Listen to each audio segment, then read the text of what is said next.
you had a real moment in your life when I think you got asked to go to a sit down, and the bosses had some real questions about the money you were making and if they were seeing a chunk of the money they were making. And I know you've talked about this sometimes, but I think it was a major turning point for you where you saw that, okay, my quote unquote family is also potentially the people that can also end my life. Yes. And that family also includes family members, you know, Yes. like your father. I was wondering if you could tell me about that moment, because I feel like that's when it got very real for you, when you had that meeting. So I don't know how we need to set that up. Maybe you were making a lot of money in the gas tax scheme.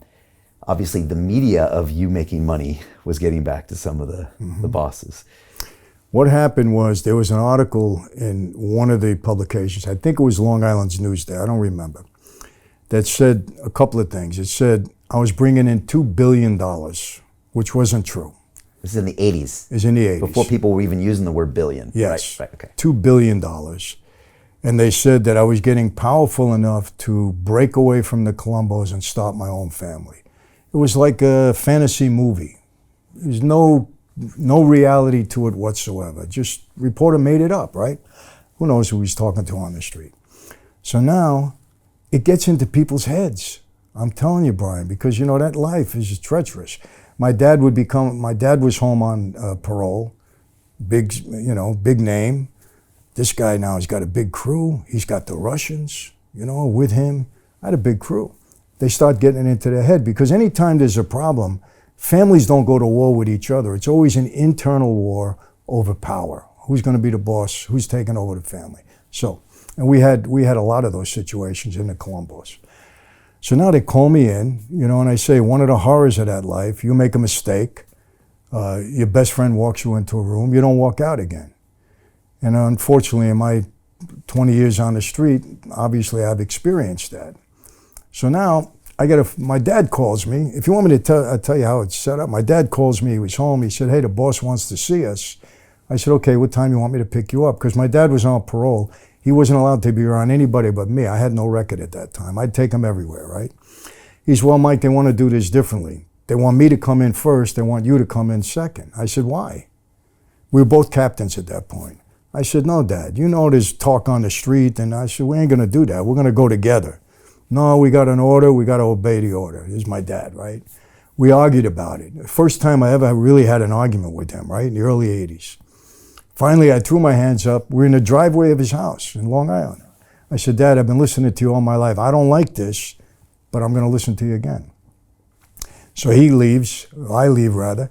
Later that night, another captain, Jimmy Angelina, calls me. He says, Mike, meet me on such and such a place in Brooklyn. The boss was on parole, so we had to have a covert meeting, make sure we weren't being followed, right? So I park my car, I get in the car, Jimmy picks me up. There's a guy sitting behind me. It's a little bit recognized, right? A lot of guys around. And we're driving to the house where this was gonna take place. It had to be covert. And Jimmy's not telling me anything. I knew Jimmy my whole life. We're both captains. He's not saying anything, right? I'm waiting for him to tell me what's gonna happen. He starts talking to me about the Yankees. I'm a diehard Yankee fan. I wanna hear about the Yankees that night. We get to the place, it was midnight, it was late at night in August, summer night. Parks the car. I get out of the car. It was about a 30-yard walk from where we were to the car down to the basement apartment. And I'm saying, Jimmy walks behind me, I'm assuming the other guy behind him. I'm getting nervous. I'm saying, this is a bad setup. I'm saying, what the heck's going on here? And Brian, I kid you not, when I relay this, I can kind of see the crickets, I can hear it, I can smell the flowers. It became so real. I'll tell you this, when you think you're gonna meet your maker, your senses do become very keen. I don't know if you've ever experienced that, but I'm walking and I'm saying, this is it, I'm gonna get killed here. And people have said to me, why didn't you cut and run? And it wasn't heroic, it was robotic. I said, this is it, this is it. But my knees are weak, my heart is beating out of my chest. When we go down those stairs, I'll never forget, and that door opened. I don't know how I didn't collapse just from, the feeling, because I knew what would happen. The guy's there, and boom, 1 second, I'm done. But obviously I'm here, you know, so they grilled me about the gas business and back and forth, and I started getting mad. Because, Brian, I'm handing in $2 million a week. It's a lot of money. And don't forget, I didn't go to them, they didn't come to me, I went to them. Now, I didn't invent the scheme, but we did it better than anybody else. There's no question about it. I had the Russians with me, we really had it down, So, and I had a 7-8 year run with this, so I'm bringing a ton of money. I'm saying, you're questioning me? You don't have to do anything, nobody's got to do any exposure. I'm bringing you all this money, you're upset with me? I started getting mad, but then I said, wait a second, I'm gonna walk out of here. You don't get mad with the boss, let me keep my cool.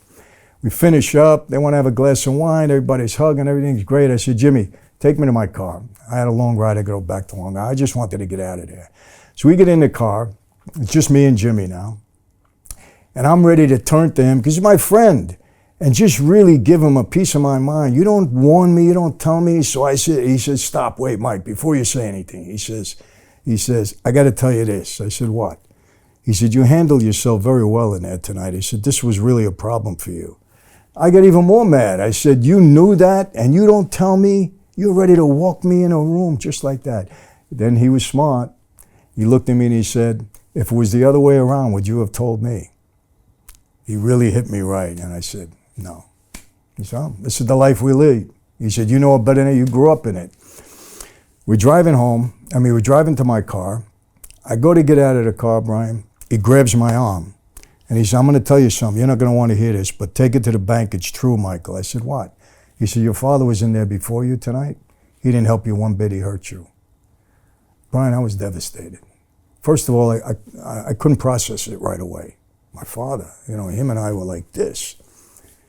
And as I'm walking back to my car, I said, okay, I get it. I know my dad so well.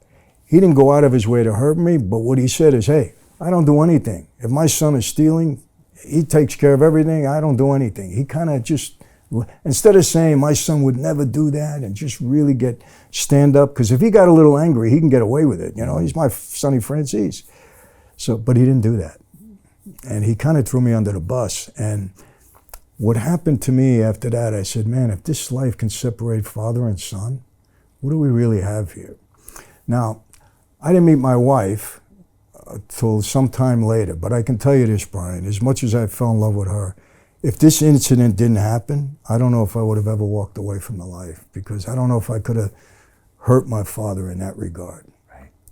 More for him than anything else. Why didn't he stand up for you? There again, always being clean, never being, I don't know. I don't know what was happening, and I don't want people to get the wrong idea, but when I was coming up in that, my dad was away, I started getting a lot of respect, a lot of courtesy, and people would look at, my mother was a strange woman. I don't know if there was any jealousy there. And I hate to pin this on my parents, because I understand life and I understand what happens.